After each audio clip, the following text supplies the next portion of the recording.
One mindset shift about love that changed everything. Where there is must, there is no love. My life changed the moment I realized it.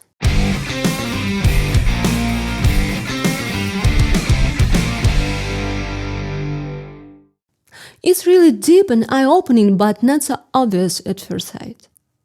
Let me tell you the story behind this insight, and if you truly understand its meaning, it will genuinely transform your life. My turning point happened after New Year's Eve, after an all-night argument with close friends. Without going into all the details, because it will be a long story if I do, we argued for about 5 hours. I realized that we had completely different mindsets. And our friendship was built on years, not on shared values. It hurt me more than all the breakups with the loss of my life, if to be honest. When I tried to sleep afterward, something began to rise inside me. I felt something awaken inside me like a cobra lifting its head, opening its hood in slow from deep within. Later, I figured it out thanks to books and friends from India, that this is how Kundalini energy rises. I realized it was actually my chakras opening, Anahata and Vishuddha. And I can tell you, in the moment, it's a pretty scary process. I used to think that chakras only open after years of meditating somewhere high in the mountains. But it turns out that can open after intense stress and deep disappointment as well. Also, I found out that the truth filter that I felt into my throat was Vishuddha. And that's the reason I cried out all the tears from 35 years was because my Anahata was cleansing. Before the day, I barely cried.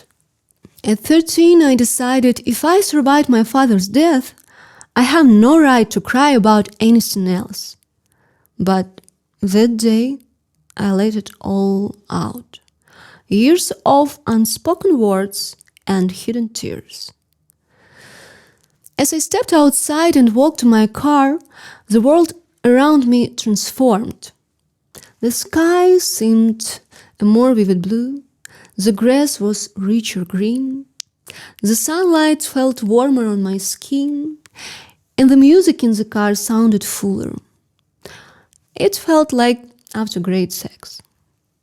I felt like I was being embraced from the inside, permanently. My whole perception of the world had changed. I thought, really? You can actually feel the world like this? Do people live like that? Wow. No hunger for love, no need for recognition, just being. Later that day, I called my mom because I was supposed to drive to see her. For the last 3 years, 2 or 3 times a year, I'd been driving 3,000 kilometers back and forth to visit her. Not because I really wanted to, but because I thought I owed it to her in my own head. When my father died, I decided I had to give her the life he never gave her. It was my duty, my must.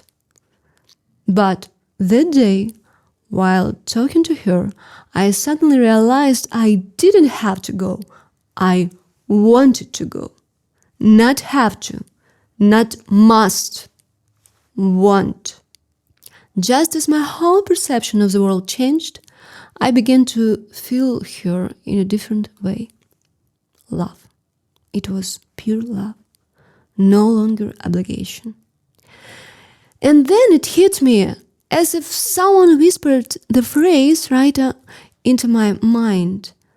Where there is must, there is no love. Think about it.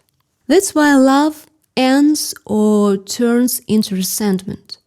The moment must enters, love leaves. You can't love someone and at the same time feel they owe you. No, of course you can. But that's exactly the reason for those stories where after marriage relationships change. Because the wives tend to think he owes me, or this husband thinks she has to, must. It even works in self-love.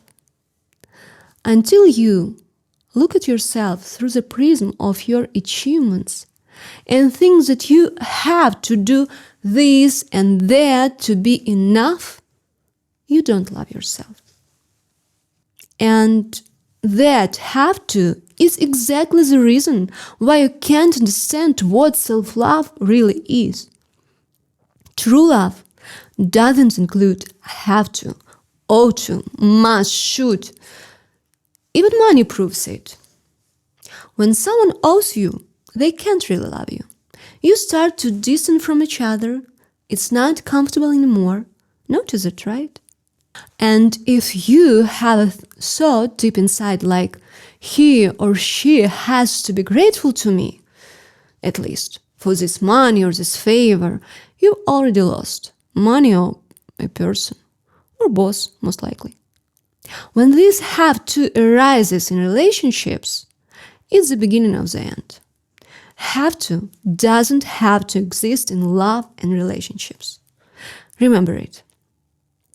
That's my new mantra. The previous one was, life gets easier when you think bigger. Now I could rephrase it. Life gets easier when you live from want. Because want is one of the main keys to happiness. My next video dives deeper into this. So, subscribe to my channel, hit the notification bell, and don't miss it.